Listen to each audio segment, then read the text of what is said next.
أعوذ بالله من الشيطان الرجيم. بسم الله الرحمن الرحيم. رب اشرح لي صدري ويسر لي أمري واحلل عقدة من لساني يفقه قولي. رب يسر ولا تعسر وتمم بالخير. اللهم لا سهل إلا ما جعلته سهلا وأنت تجعل الحزن إذا شئت سهلا. اللهم انفعنا بما علمتنا وعلمنا ما ينفعنا وزدنا علما. آمین یا رب العالمین۔ آج ہم انشاءاللہ اللہ کے خاص فضل و کرم سے، اس کی خاص رحمت اور توفیق سے، ہم سورۃ غافر یا سورۃ المؤمن کی آیت نمبر 17 نمبر آیت سے آنورڈ اپنا سبق دیکھیں گے اور کچھ آیات کو سمجھنے کی کوشش کریں گے۔ سب سے پہلے ہم اسی کے حمد اور اسی کا شکر اور اسی کی تعریف کرتے ہیں جس نے ہمیں یہ وقت اور یہ مہلت عطا فرمائی، جس نے ہمیں یہ سہولیات، یہ انعام و اکرام اور بے شمار رزق اور فضل و کرم ہمارے اوپر کیا، اور خاص کر جس نے ہمارے دلوں میں یہ ڈالا کہ ہم اس بابرکت کلام کو سمجھنے کی کوشش کریں۔ اللہ تعالیٰ سے دعا ہے کہ اس کوشش میں ہمیں استقامت نصیب فرمائے، اس کے ذریعے سے اللہ تعالیٰ ہمیں صحیح سمجھ عطا فرمائے، صحیح نصیحت ہمارے دلوں میں ڈالے، اور دنیا کے ساتھ ساتھ اللہ تعالیٰ ہمیں آخرت کی کامیابی اور آخرت کی بھلائی، آخرت کی خاص فضل و کرم اپنا وہ ہمارے ساتھ حمل حال رکھے۔ آمین یا رب العالمین۔ آگے بڑھنے سے پہلے ہم اپنا پچھلا سبق جو ہے وہ حسب روایت ہم اس کو ایک دفعہ اس کا ترجمہ ریوائز کرتے ہیں۔ پچھلا سبق تھا ہمارا آیت نمبر 10 سے لے کر آیت نمبر 16 تک، جس میں اللہ تعالیٰ نے فرمایا، بے شک جن لوگوں نے کفر کیا انہیں یہ آواز دی جائے گی کہ یقیناً اللہ کا تم پر غصہ ہونا اس سے بہت زیادہ ہے جو تم غصہ ہوتے تھے اپنے جی سے جب تم ایمان کی طرف بلائے جاتے تھے پھر کفر کرنے لگتے تھے۔ وہ کہیں گے کہ اے ہمارے پروردگار، تو نے ہمیں دو بار مارا اور دو ہی بار جلایا یا زندہ کیا، اب ہم اپنے گناہوں کے اقراری ہیں، تو کیا اب کوئی راہ نکلنے کی بھی ہے؟ یہ عذاب تمہیں اس لیے ہے کہ جب صرف اللہ اکیلے کے ذکر کیا جاتا تو تم انکار کر جاتے تھے، اور اگر اس کے ساتھ کسی کو شریک کیا جاتا تھا تو مان لیتے تھے۔ بس اب فیصلہ اللہ بزرگ و برتر کا ہی ہے، اللہ بلند و بزرگ کا ہی ہے۔ وہی ہے جو تمہیں اپنی نشانیاں دکھلاتا ہے اور تمہارے لیے آسمان سے روزی اتارتا ہے۔ نصیحت تو صرف وہی حاصل کرتے ہیں جو اللہ کی طرف رجوع کرتے ہیں۔ تم اللہ کو پکارتے رہو، اس کے لیے دین کو خالص کر کے، گوہ کافر برا ہی مانے۔ بلند درجوں والا عرش کا مالک وہ اپنے بندوں میں سے جس پر چاہتا ہے وہی نازل فرماتا ہے، تاکہ وہ ملاقات کے دن سے ڈرائے، جس دن سب لوگ ظاہر ہو جائیں گے، ان کی کوئی چیز اللہ سے پوشیدہ نہ رہے گی۔ آج کس کی بادشاہی ہے؟ فقط اللہ واحد و قہار کی۔ یہ ہمارا پچھلا سبق تھا، اور جیسا کہ موضوع چل رہا تھا کہ اللہ نے جو ایک جو لائف ٹائم آفر دی تھی، توبہ کر کے، استغفار کر کے، پھر اللہ کی طرف لوٹ کر آنے کی، اور پھر اللہ کے بتائے ہوئے راستے کے اوپر اپنے آپ کو گامزن رکھنے کی، جو اس آفر کو قبول کرے وہ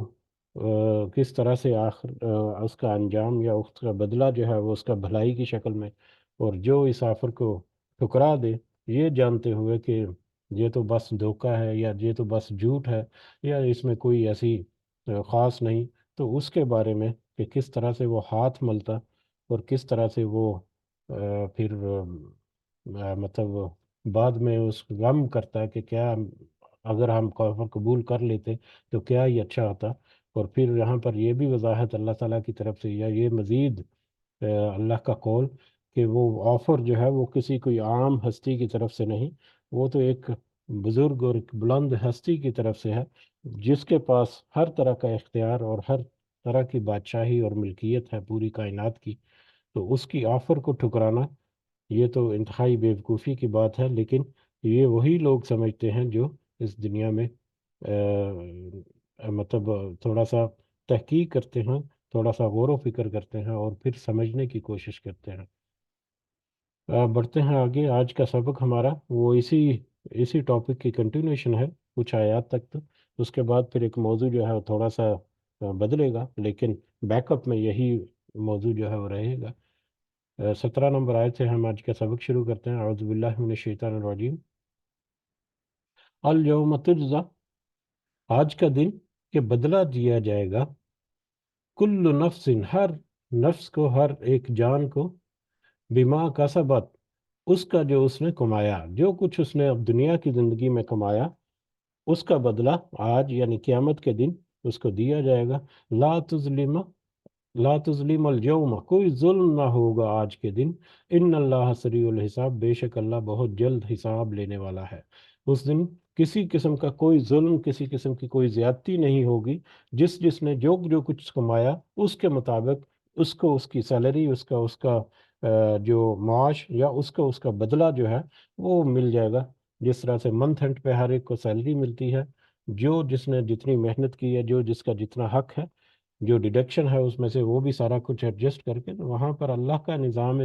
انصاف جو ہے وہ تو چوٹی کا ہوگا،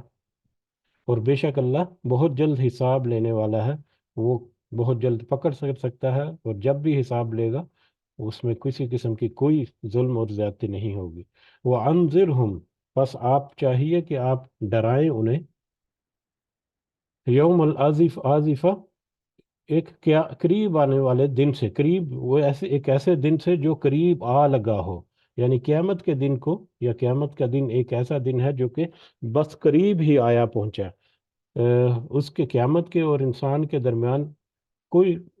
کوئی فرق نہیں ہے، کوئی فاصلہ نہیں، کوئی پتہ نہیں کہ کس وقت اچانک سے وہ دن آ دھمکے، چاہے وہ یا موت کی شکل میں، مہلت ختم ہونے کی شکل میں، کہ جس کو موت آ گئی اس کا تو قیامت جو ہے وہ اس کے آثار اس کے سامنے کھل گئے، اور چاہے وہ لمحہ کہ جب زمین جو ہے اس کو فنا کر دیا جائے اور اس کے بعد سور پھونکنے کا عمل اور سارا، وہ کسی بھی لمحے شروع ہو سکتا ہے، اس میں کوئی ڈیلے نہیں، اور کچھ پتہ نہیں کہ کب وہ اچانک سے آ دھمکے، تو وہ بہت قریب آ لگا ہوا دن جو ہے، آپ اس دن سے اس کو ڈرا دیں، ڈرائیں انہیں۔ اذ القلوب، جس دن کے یا جس وقت کے، اذ القلوب، دل ان کے، لدل لدل خناجری، گلوں کے پاس جو حلق کے پاس پہنچ جائیں گے اس دن، جب کہ اچانک وہ وقت جو ہے وہ آ دھمکے گا، آج آ کھڑا ہوگا، اور وہ ان کے دل جو ہیں وہ دہک جائیں گے، یا ان کے دل جو ہے وہ حلق کو آ جائیں گے۔ اچانک سے جب کوئی ایسی انہونی ہو تو دل جو ہے ایک دفعہ اچانک حلق میں جیسے اپنی جگہ بدل کر اچانک سے اس کے اوپر ایک کیفیت جو طاری ہو جاتی ہے، یہ وہ کیفیت ہے کاظمین، اور وہ سب کے سب غم سے بھرے ہوئے ہوں گے، غم سے بھرے ہوئے ہوں گے۔ غم، ہمیں پتہ ہے کہ غم اور خوف دو کیفیت ہوتی ہیں انسان کے اوپر۔ غم جو ہے وہ پچھلا جو گزر چکا وقت ہے اس کے اوپر کیا جاتا ہے کہ کاش کہ میں ایسا نہ کرتا، کاش کہ میں ایسا نہ کرتا تو میرے ساتھ آج ایسا نہ ہوتا، اور خوف جو ہے وہ آئندہ کل کا ہوتا ہے کہ ہم آج ایسا کر لیں، کہیں ایسا نہ ہو کہ کل ایسا ہو جائے۔ تو غم جو ہے وہ پچھلا گزرا ہوا زمانہ جو اس میں جو کچھ کر بیٹھے وہ، اس کے اوپر وہ نڈھال ہوں گے غم کے اوپر، کہ وہ دن اچانک اتنا قریب ہے، اتنا قریب آ لگا ہے وہ دن یوم العازفہ، کہ اچانک سے ان کے دل جو ہیں وہ دہک جائیں گے، حلق میں آ جائیں گے، اور وہ پھر اپنے گزشتہ کل کے اوپر غمگین ہو جائیں گے، لیکن اب اس کے اوپر مہلت ان کی ختم ہو چکی ہوگی۔ وَمَا لِلظَّالِمِينَ، اور نہیں ہوگا ظالم کا، من حمیم، کوئی دوست، کوئی دلی دوست، ولا شفیع، اور نہ ہی کوئی سفارش کرنے والا، سفارشی، یطاع، جس کی بات مانی جائے اس دن، کیونکہ مہلت ختم ہو چکی، تو لہٰذا ان کا سب کا اپنا ہی کام، اپنی ہی کمائی، اپنا ہی عمل جو ہے وہ، اور اپنا ہی ایمان، عقیدہ اور عمل، وہی اس کے کام آ سکے گا۔ کوئی کسی کا وہاں پر دوست نہیں ہوگا، اور نہ ہی کوئی سفارش کر سکے گا کسی کی۔ یا علم، اب یہ آیات جو ہیں، یہ کافی ساری آیات ہم نے ابھی ریسنٹلی بھی پڑھی ہیں اور بہت دفعہ ریپیٹ بھی ہوتی ہیں، تو لہٰذا ہم مختصر کرتے ہیں کیونکہ اگلا موضوع جو ہے ایک شروع ہو رہا ہے، وہ آج ہم شروع کریں گے انشاءاللہ۔ یعلم، وہ جانتا ہے، خائنۃ الاعین، خائنۃ الاعینی، آنکھوں کی خیانت کو، وہ جانتا ہے آنکھوں کی خیانت کو، وما تخفی الصدور، اور اسے بھی جو کچھ چھپاتے ہیں ان کے سینے یا ان کے دل، وہ آنکھوں کی خیانت اور ان کے سینے میں چھپی ہوئی باتوں کو بھی خوب اچھی طرح سے جانتا ہے۔ اب خائنۃ الاعین، آنکھوں کی خیانت، آنکھوں کی خیانت کا یہاں پر ذکر ہوا۔ اگر ہم تھوڑا سا جائزہ لیں اپنا، تو ایک عام سی بات جو ہے، جو ہمیں پتہ ہے، جو پڑھائی بھی جاتی ہے اکثر، کہ ایک پانچ خواص خمسہ یا سینسز جو ہوتی ہیں انسان کی، وہ پانچ ہیں۔ وہ کیا ہیں پانچ؟ ایک ہے مطلب آنکھوں سے دیکھنا، کانوں سے سننا، ناک سے سونگھنا، زبان سے ذائقہ چکھنا، اور پانچویں ہے چھونا، لمس یعنی محسوس کرنا، چھونا جو ہے ہاتھ سے یا کسی بھی انداز سے چھونا جو ہے، وہ خواص ہے۔ یہ پانچ جو حصے ہیں انسان کی، ان پانچ حصوں سے انسان جو ہے وہ اپنا ارد گرد، اپنے انوائرمنٹ، اپنی دنیا، اس انسان کی شخصیت کے باہر جو کچھ ہو رہا ہے، ہر طرح کے جو معاملات ہیں، ان کو ان پانچ طرح کی جو اس کے جو خواص ہیں، جو ان کی حصے جو ہیں، ان سے وہ پرکھتا ہے، ان سے وہ ان پٹ لیتا ہے، یعنی ان پٹ ڈیوائسز یا ان پٹ جو ملتا ہے ایک انسان کو، وہ ان پانچ حصوں سے ہے۔ ٹھیک ہے؟ ایک سونگھنا، زبان سے ذائقہ چکھنا، کانوں سے سننا، آنکھ سے دیکھنا، اور محسوس کرنا، چھونا۔ اب ان حصوں میں سے دو دو حصے ہیں، ایک سننے کی حص اور ایک دیکھنے کی حص۔ اس کا یہ جو ہے، یہ بہت ہی زیادہ اہم اور بہت ہی زیادہ کریٹیکل اور بہت ہی زیادہ استعمال ہونے والی دو حصے ہیں۔ اب یہ دو حصے، ساری کی ساری پانچ حصے جو ہیں، اور خاص کر یہ دو حصے جو ہیں، یا دو جو ہمارے حواس ہیں، ایک سننے کی اور ایک دیکھنے کی، یہ دو چیزیں جو ہیں، یہ ایک انسان کے دل کے اوپر، اس کے شعور کے اوپر، اس کے ذہن کے اوپر، اس کا جو صدر ہے، سینہ ہے، اس کے اوپر وہ سب سے زیادہ اثر انداز ہوتے ہیں۔ یا یہ کہہ لیں کہ اپنے دل میں یا اپنے ذہن میں انسان جو بھی سوچتا ہے، جو بھی سنتا ہے، جو بھی پرکھتا ہے، جو بھی اپنے دل میں وہ مطلب رائے قائم کرتا ہے، ارادہ بناتا ہے، ہر طرح کا اس کے دل کے اندر، اس کے سینے کے اندر، اس کے ذہن کے اندر چھپی ہوئی ساری چیزیں جو ہے، وہ ان کو اخبار جو ہے، اس کا سب سے بڑا سورس جو ہے، سب سے اہم اور سب سے زیادہ جو استعمال کیا جانے والا سورس ہے، وہ یہ دو سورس ہیں، ایک سننا اور ایک آنکھوں سے دیکھنا۔ اب سننے کے بارے میں تو بے شمار آیات ہمیں بار بار ملتی ہیں، کہ جب اس کو نصیحت پہنچتی ہے، اس کو بتایا جاتا ہے، قرآن کی آیات اس کے اوپر پڑھی جاتی ہیں، نبی کی نصیحت جو ہے وہ اس کے سامنے پیش کی جاتی ہے، تو اس کو جھٹلاتا ہے، تو وہ در حقیقت سب سے زیادہ جو ذکر ہوتا ہے، وہ اس کے سننے کی حص کا، اور پھر اس کے ساتھ ساتھ اس کے آنکھوں سے دیکھنے کی حص کا۔ اب یہ دونوں حصے جو ہیں، جب وہ استعمال کر کے، یا پانچوں حصے آتی ہیں، جب ان میں سب سے زیادہ اہم جو ہے وہ دو، جیسا کہ میں نے ذکر کی، ان دو میں سے بھی جو سب سے زیادہ اثر انداز ہونے والی ہوتی ہے ایک دل کے اوپر یا ایک ذہن کے اوپر، وہ ہے اس کی دیکھنے کی حص، کہ جو وہ جس چیز کو وہ اپنی آنکھوں سے دیکھ لے، اس کا تو اقرار کرنا، انکار کرنا اس کے لیے مشکل ہوتا ہے۔ سنی سنائی باتوں کے اوپر ہو سکتا ہے کہ وہ ڈاؤٹ کرے، پتہ نہیں ہوگا کہ نہیں ہوگا، کسی نے بتا دیا، سچ ہے جھوٹ ہے، لیکن جو آنکھوں سے جس نے دیکھ لیا، پھر بھی وہ اگر اس کے اوپر اعتبار نہ کرے، تو یہ تو ایک سب سے زیادہ بیوقوفی والی بات ہے۔ تو گویا کہ ان دو حصوں میں سے بھی آنکھوں سے دیکھنے کی حص جو ہے، وہ اور بھی زیادہ کریٹیکل ہے، اور بھی زیادہ اہمیت کی حامل ہوتی ہے۔ اب جو آنکھوں کی خیانت کا یہاں پر اللہ تعالیٰ نے ذکر کیا، کہ وہ چیزیں، وہ مطلب باتیں، یا وہ مطلب ماحول، یا وہ واقعات جو اپنی آنکھوں سے دیکھ کر اپنے دلوں کے اندر جو شمع روشن ہونی چاہیے، اس کے اوپر بھی وہ خیانت کرتا ہے جو۔ تو یہ اس کا یہ ایک بہت ہی وسیع ہے، بہت ہی کریٹیکل۔ میں صرف اشارہ سمجھانے کے لیے، یا اشارہ کرنے کے لیے اس کی طرف میں لے کے آیا، کہ آنکھوں کی خیانت کا کیا مطلب ہے، کہ آنکھوں سے، یعنی کہ موسٹ امپورٹنٹ اور سب سے زیادہ جو کریٹیکل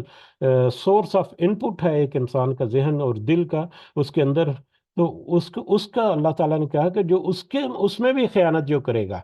اب آنکھوں کی خیانت جو ہے، ایک تو جیسا کہ ذکر ہوا کہ بہت سارے واقعات، جو بہت سارے حالات یا بہت سارے ہمارے سامنے ہونے والی چیزیں جو ہیں، ان کو دیکھ کر بھی کوئی اپنی اپنی آنکھیں بند کر لے، یا کہ بلی کی طرح، سوری، کبوتر کی طرح اپنی آنکھیں بند کر لے، تو وہ ایک انتہائی بیوقوفی کا عمل ہے. یہ بھی ایک خیانت ہے کہ جو کچھ اللہ تعالیٰ نے آنکھوں سے دکھا دیا، آنکھوں کے سامنے جو رکھ دیا، اس کے اوپر بھی انسان جو ہے وہ اس کو نہ پہچانے یا اس کا انکار کر دے. اور پھر اس کی خیانت میں اور بہت ساری چیزیں جو عام مرا استعمال کی ہوتی ہیں، کہ آنکھوں سے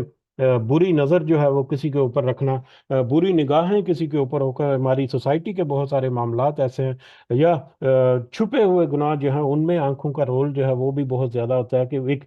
مطلب ایک آنکھوں سے انسان جو ہے وہ تخیل بھی ان آنکھوں سے دیکھی ہوئی چیزوں کے اوپر کرتا ہے. تخیل انسان کا اپنا خیال جو ہے وہ جان بوجھ کر اگر کوئی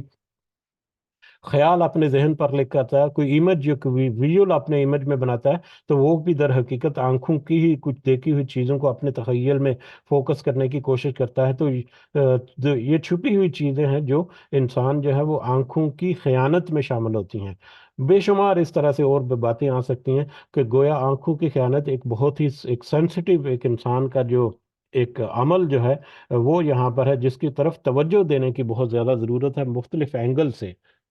تو وہ لوگ جو آخرت میں جن کا حال ہوگا، ان کے بارے میں اللہ تعالیٰ کہہ رہے ہیں. ابھی کل پچھلے ہوئی سبق میں ہم نے دیکھی تھی کہ وہ ہر چھپی ہوئی بات جو ہے اس کو بھی جانتا ہے. اس کی فردر یہاں پر ایک مزید ایک سینسٹیوٹی جو ہے وہ یہاں پر ہمیں ملتی ہے، کہ وہ تو آنکھوں کی خیانت کو، جو کہ دلوں کے اندر اور سینوں کے اندر جو چھپے ہوئے جو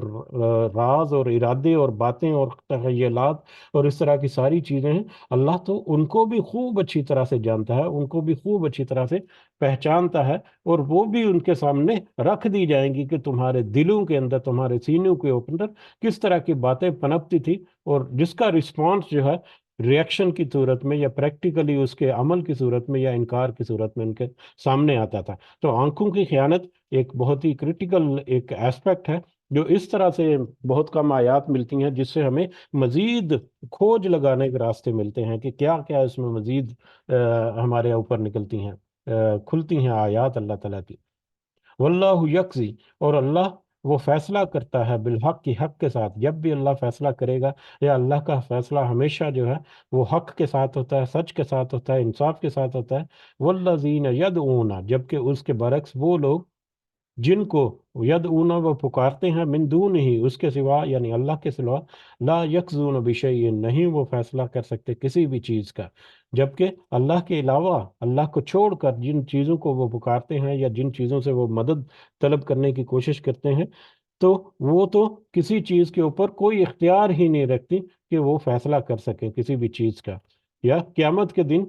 صرف وہی اللہ ہے جو حق کے ساتھ فیصلہ کرنے والا ہے. اس کے علاوہ جن کو دنیا کی زندگی میں وہ پکارتے رہے، ان کے پاس کوئی اختیار اور ان کے پاس کوئی ایسی بات نہیں ہوگی کہ وہ کسی چیز کا فیصلہ کر سکیں. وہ بھی وہاں پر بے بس ہوں گی ساری ہستیاں اور ساری معبود ان کے باطل جو ہیں. ان اللہ هو السمیع البصیر، بے شک وہ خوب ہی سننے والا اور سب کچھ دیکھنے والا ہے. آہ، اگلا ٹاپک اب اگلی آیت سے شروع ہو رہا ہے. اگلی آیت کا ٹاپک جو ہے اس کا مختصر جو ہے وہ ہم دیکھ لیتے ہیں. بالکل عام فہم سا اور بالکل ہمارا مطلب بہت سارے موضوعات جو ہیں وہ اس پر کور ہوتے ہیں، کہ پچھلی امتوں کے بارے میں اللہ تعالیٰ نے پھر یاد دہانی کرائی کہ اب یہ جو قیامت کے دن یوم العاصفہ قریب لگے ہوئے دن پر جب پہنچ گئے، اور وہاں پر جو اپنی کمائیوں کا حساب جو ہے اس کے اوپر وہ جو غمگین ہوں گے، غم کا لفظ جو اللہ تعالیٰ نے استعمال کیا بڑی حکمت کے ساتھ، کہ جو وہاں پر غمگین ہوں گے، جو ہاتھ مل رہے ہوں گے کہ ہم کاش کے آفر جو اللہ تعالیٰ کی ٹھکراتے نہ اور اس کو قبول کر لیتے. تو ان کے بارے میں کہ ان کو نصیحت دینے کے لیے یہاں پر ذکر ہو رہا ہے کہ اپنی ذرا پچھلی امتوں کی طرف بھی نظر دوڑاؤ. پچھلی امتوں کا ہلکا سا تذکرہ ہوا، بار بار وہ آیت رپیٹ ہوتی ہیں، وہ ہم دیکھتے ہیں کہ وہی اسی طرح سے آیات رپیٹ ہوں گی. اور اس کے بعد پھر حضرت موسیٰ علیہ السلام کا اور حضرت ہارون علیہ السلام کا واقعہ جو ہے، اس کی طرف اللہ تعالیٰ یاد دہانی کے لیے لے کے جائیں گے ہمارے ذہنوں کو، کہ حضرت موسیٰ علیہ السلام کو دیکھو کہ کس طرح سے اس نے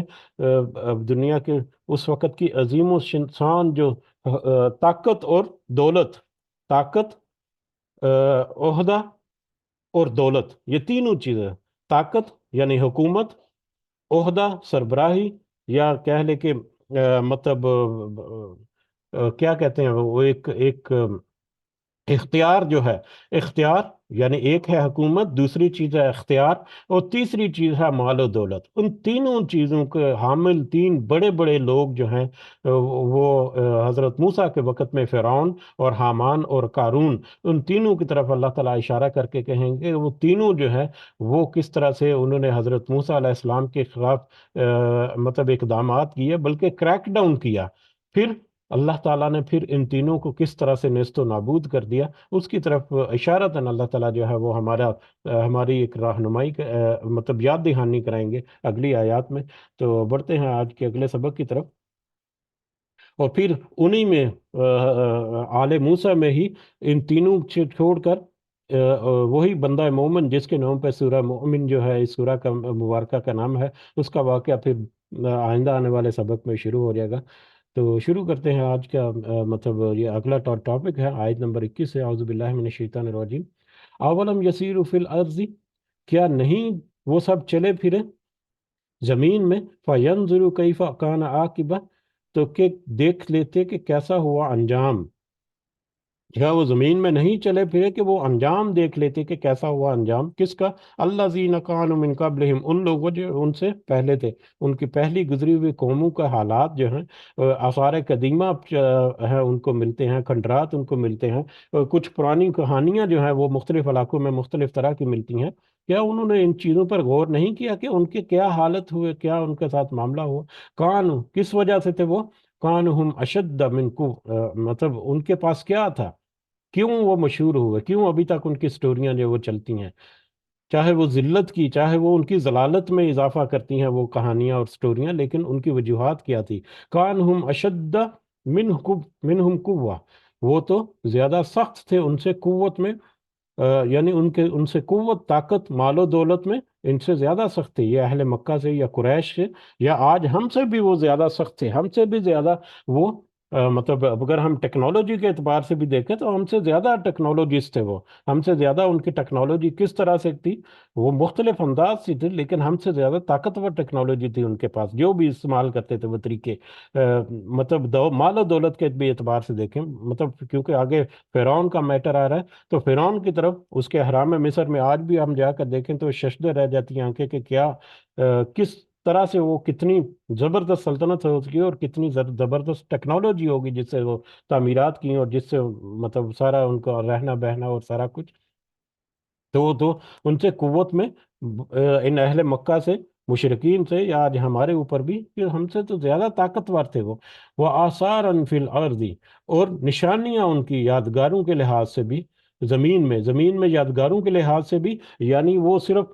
ایسے نہیں تھے کہ صرف اپنی زندگی انہوں نے بڑی طاقت اور قوت اور بڑی عیش و عشرت میں گزار لی، بلکہ آثارہم، ان کے آثار، ان کے بعد میں آنے والی نسلیں جو ہے وہ بھی ان کی طاقت سے فائدہ اٹھانے والی تھی۔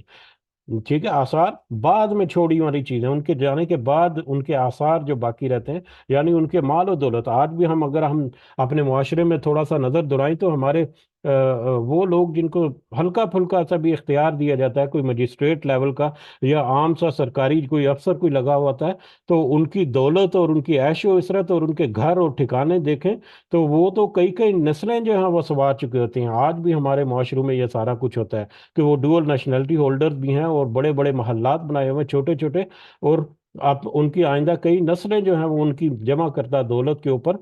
مطلب عیش و عشرت کرنے والی ہوتی ہیں، کہ اشارے جو ہیں وہ ہمیں اشارے ملتے ہیں اگر ہم اس کو کریٹیکلی اپنے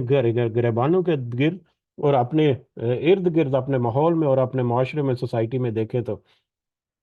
وہ سب ناحق طریقے سے حاصل کردہ وہ ساری دولت ہے۔ ادروائز جو حق طرح سے جو دولت حاصل کرے تو وہ تو دیکھیں گے حضرت عمر نبی کریم صلی اللہ علیہ وسلم کی اپنی مثال کے دنیا کے اوپر ان کی حکومت رحمت اللہ عالمین، حضرت عمر کے مطلب آدھی دنیا جو ہے وہ ان کے اس کے اوپر وہ حکومت کرنے والے، اور پھر سعید بن عامر کا ذکر ہم نے کیا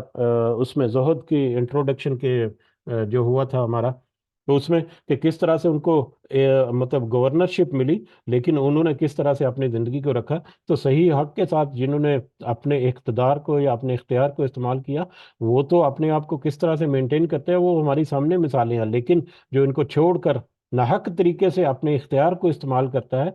تو اپنی آئندہ نسلیں جو ہیں وہ تو ہو سکتا ہے دنیاوی اعتبار سے سنوار دے، لیکن آخرت کے حساب سے اس نے اپنا سارا تباہ کر دیا، اپنا آپ بھی اور اپنی آنے والی نسلوں کو بھی۔ بہرحال یہ ہمیں، یہ اس لیے میں کہہ رہا ہوں کہ یہ ہمیں اشارہ ملتا ہے، اور اس میں آگے آنے والی آیات جو ہیں وہ بہت کریٹیکل ہیں، اور ہماری سوسائٹی کے اوپر بھی وہ بہت بہت گہری ہماری نظر جو ہے اس کی طرف دعوت دیتی ہیں کہ ذرا غور و فکر کرو کہ کیا کچھ ہوتا رہا پہلے اور آج کیا ہو رہا ہے۔ بہرحال وہ سب زیادہ سخت سے قوت میں بھی اور یادگار کے اعتبار سے بھی، کہ آثار ان کے زیادہ گہرے تھے ان کے جانے کے بعد بھی، فی الارض زمین میں۔ فَأَخَذَهُمُ اللَّهُ بِذُنُوبِهِمْ، پھر پکڑ لیا انہیں اللہ نے ان کے گناہوں کے سبب، جو دنیا میں وہ گناہ کرتے رہے، اللہ نے ان کے گناہوں کی وجہ سے ان کو پکڑ لیا، ان کے اوپر سزا، ان کے اوپر دنیا میں کس طرح سے عذاب آیا کہ وہ نیست و نابود ہو گئے۔ اور اس کی وجہ کیا تھی کہ وہ ان کے گناہ تھے، مال و دولت کا بیجا اور باطل طریقے سے اختیار، اور اللہ کی وحدانیت کو، اللہ کی نصیحت کو قبول کرنے سے انکار کر دینا، اور نبیوں اور رسولوں کا، کتابوں کا انکار کر دینا، یہ ان کے بڑے بڑے گناہوں میں سے گناہ تھے۔ وَمَا كَانَ، اور نہ تھا، لہم ان کے لیے، من اللہ من واق، کہ ان کو کوئی بچائے اللہ سے، یعنی اللہ کے اس عذاب سے ان کو بچانے والا کوئی نہ تھا۔ جب اللہ نے ان کو پکڑا، ان کے اوپر عذاب آیا، تو کوئی ایسی ہستی نہیں تھی جو ان کو اللہ کے اس عذاب سے بچا سکتی۔ ذالک بأنہم، یہ اس وجہ سے تھے، یہ اس وجہ سے تھا کہ بے شک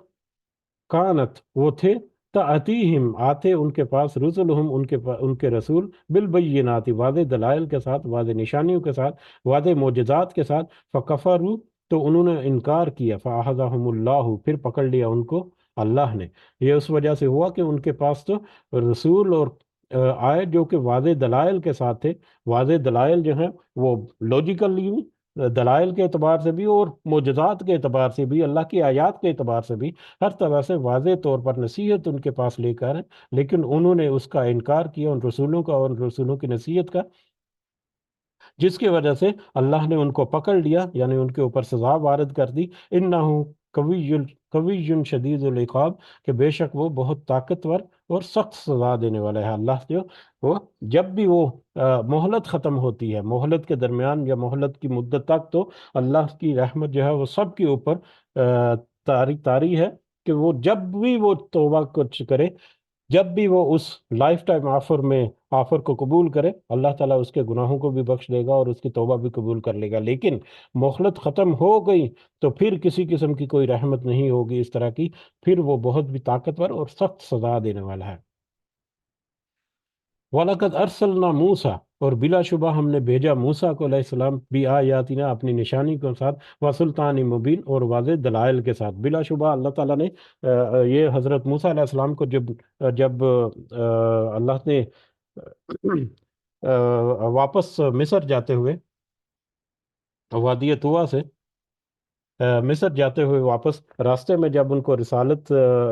ملی، تو اس وقت ان کو کچھ معجزات دیے اور کچھ نصیحت کی دی کہ یہ فرعون کے محل میں،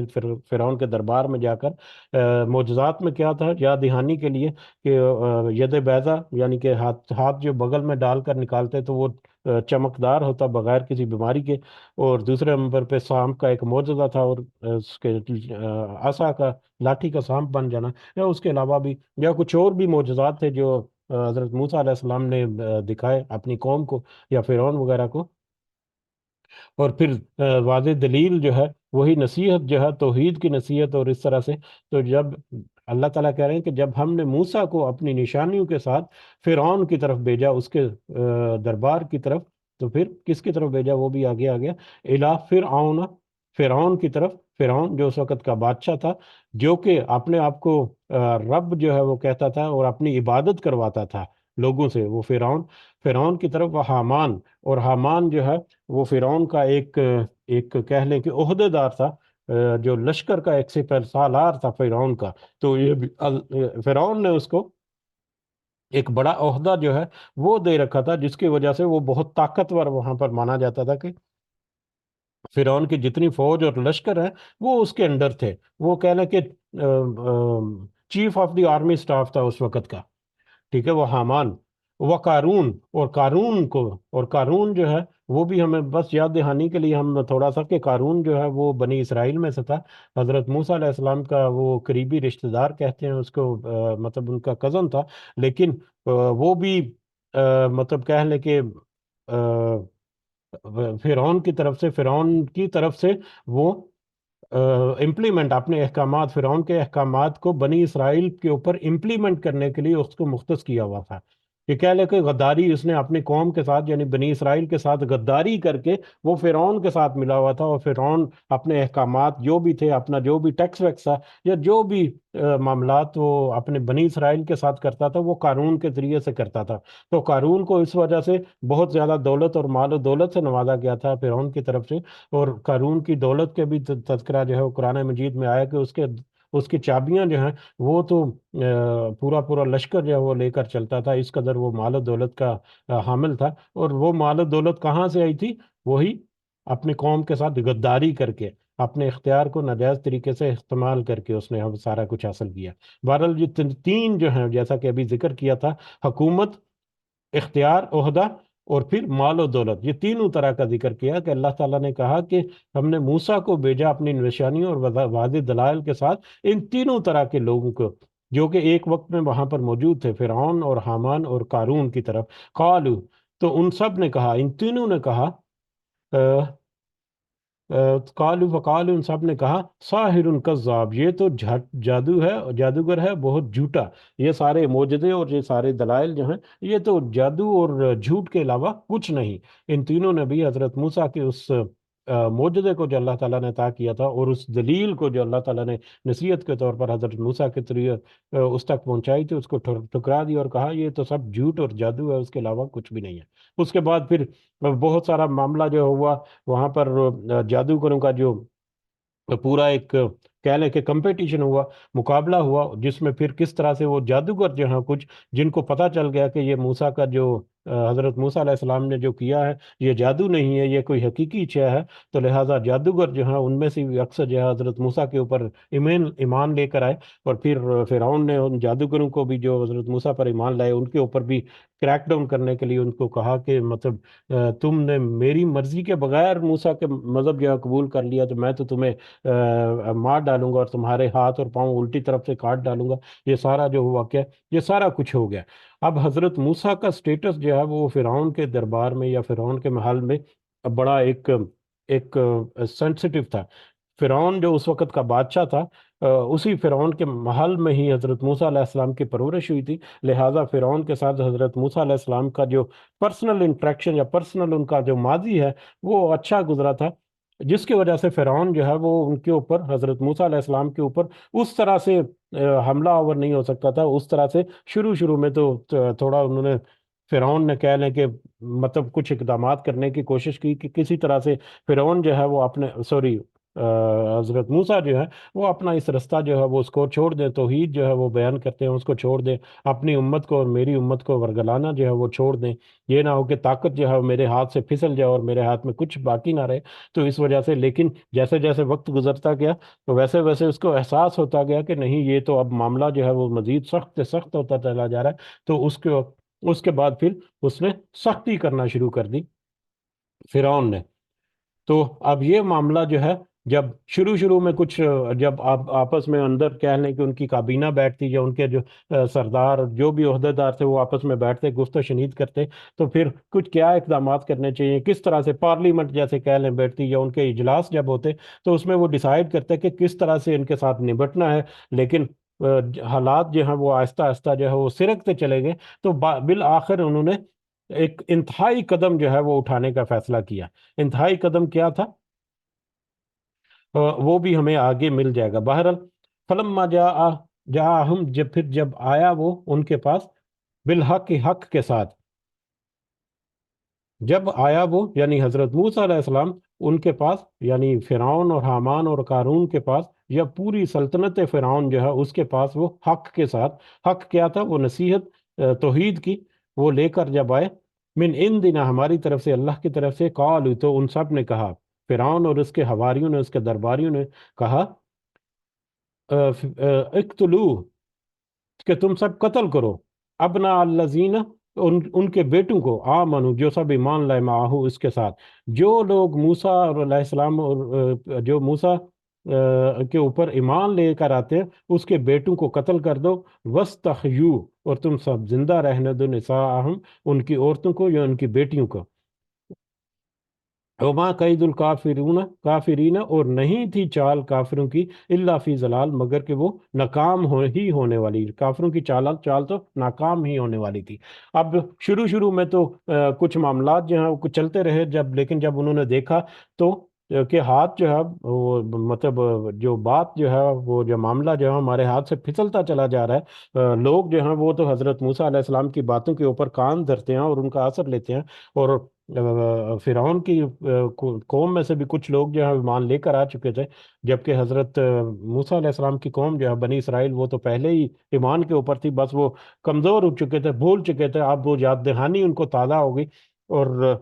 یاد دہانی جب اپنے ایمان کی تائید تازہ کہہ لیں ہو گئی جب، تو وہ واپس اپنے آپ کو انہوں نے مضبوط کرنا شروع کیا اور حق کے اوپر کھڑا ہونا شروع کیا، تو اب فرعون کو سر اندازہ ہونا شروع ہو گیا کہ یہ قوم جو ہے، جو تو ہمارا سورس آف لیبر ہے، سارا ہم کام جو ہے اسی بنی اسرائیل کی قوم سے، ان کے غلاموں سے لیتے ہیں، تو یہ تو غلام ہمارے ہاتھ سے اگر پھسل گئے اور ان کے اندر اگر شعور آ گیا اور سوچ بچار اگر انہوں نے کرنا شروع کر دیا اور یہ ہمارے سامنے حق کے ساتھ کھڑے ہو گئے، تو ہماری تو حکومت سلطنت ہم سے نکل جائے گی، تو لہٰذا انہوں نے کریک ڈاؤن کرنے کا ارادہ کیا۔ تو سب سے پہلی کریک ڈاؤن کی قسط کیا تھی؟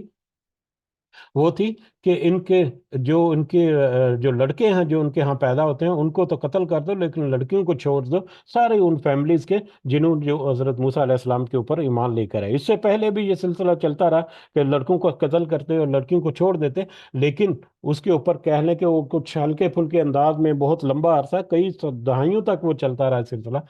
کبھی وہ رک جاتا ہے، کبھی مختلف انداز سے، لیکن اب سے کہہ لیں کہ دوبارہ سے انہوں نے یہ کریک ڈاؤن جو شروع کر دیا۔ اب یہ جو سارا کچھ سچویشن ہے، ظاہری آیت ہمیں دیکھنے سے تو بالکل ہلکی پھلکی سے محسوس ہوتی ہے، ہمیں اندازہ نہیں ہوتا کہ مطلب اس نے حکم دیا کہ ان کی بیٹوں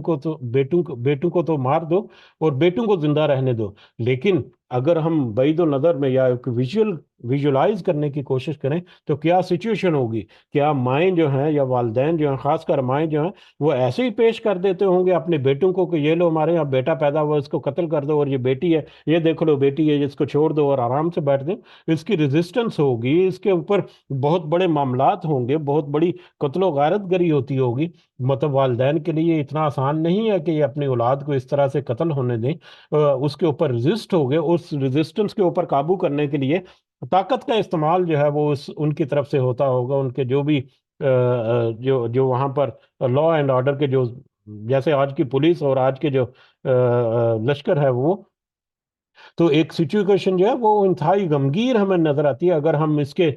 برانچز جو ہیں ان کو بھی سمجھنے کی کوشش کریں تو اس طرح سے حضرت موسیٰ کی قوم کے اوپر ایک کریک ڈاؤن کیا، ایک قومی پوری سطح کے اوپر، کہ جو حضرت موسیٰ علیہ السلام کے اوپر ایمان لے کر آ رہا ہے اس کی فیملی کے ساتھ اس طرح سے پکڑ دکڑ چلاؤ گراؤ کرو کہ ان کے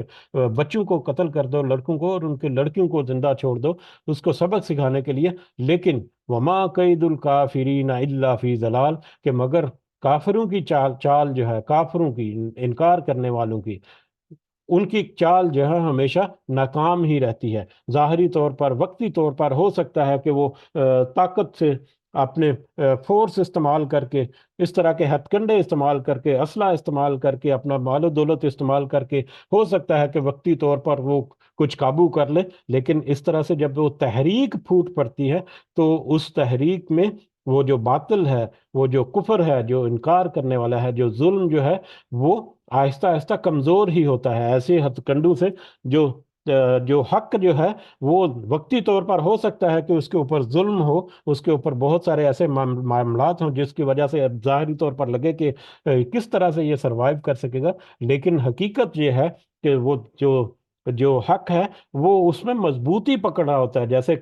سونا جو ہے اس کو جب خالص کرنا ہو تو اس کے سونے آگ کی بھٹی میں ڈال دیا جاتا ہے اور اس کی امپیورٹیز اس میں سے نکل جاتی ہیں، اور خالص سونا جب وہ حاصل ہوتا ہے تو وہ ایک بہت کٹھن مرحلہ ہوتا ہے سونے کے لیے کہ وہ اپنے آپ کو خالص کرے، ان ان امپیورٹی سے، ان ملاوٹوں سے اپنے آپ کو پاک کرنے کے لیے، تو وہ حق جو ہے اس کو جب خالص ہونا ہے تو اس کو بہت ساری مطلب اس طرح کی جو مشقتیں ہیں ان میں سے گزرنا پڑتا ہے، اور جیسے جیسے وہ حق جو ہے ان مشقتوں سے گزرتا ہے وہ اور زیادہ مضبوط ہوتا چلا جاتا ہے، اور باطل قوتیں جو ہیں، کفر کی، ظلم کی قوتیں جو ہیں، وہ آہستہ آہستہ کمزور ہوتی ہیں، اور ہمیشہ وہ کمزور ہی ہوتی ہیں۔ تو یہ تو اللہ تعالیٰ کا قانون ہے کہ حق جو ہے وہ جب بھی اس کے خلاف کریک ڈاؤن ہوگا تو وہ مضبوط ہوگا، اور باطل جو ہے وہ اس کے نتیجے میں ہمیشہ کمزور ہی ہوگا، اور باطل تو ہے ہی کمزور ہونے کے لیے، کفر جو ہے، کفر کی چالیں جو ہیں وہ تو ہمیشہ ناکام ہونے کے لیے ہی ہیں۔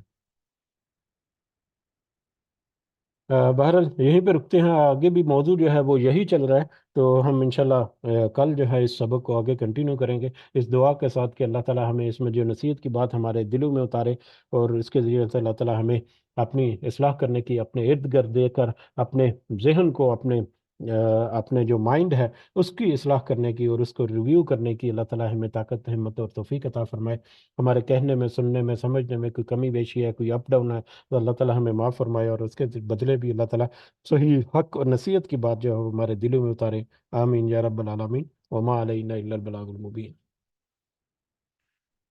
جی کچھ اضافہ اگر آپ کرنا چاہیں تو آپ کر سکتے ہیں، جزاکم اللہ خیرا کثیرا۔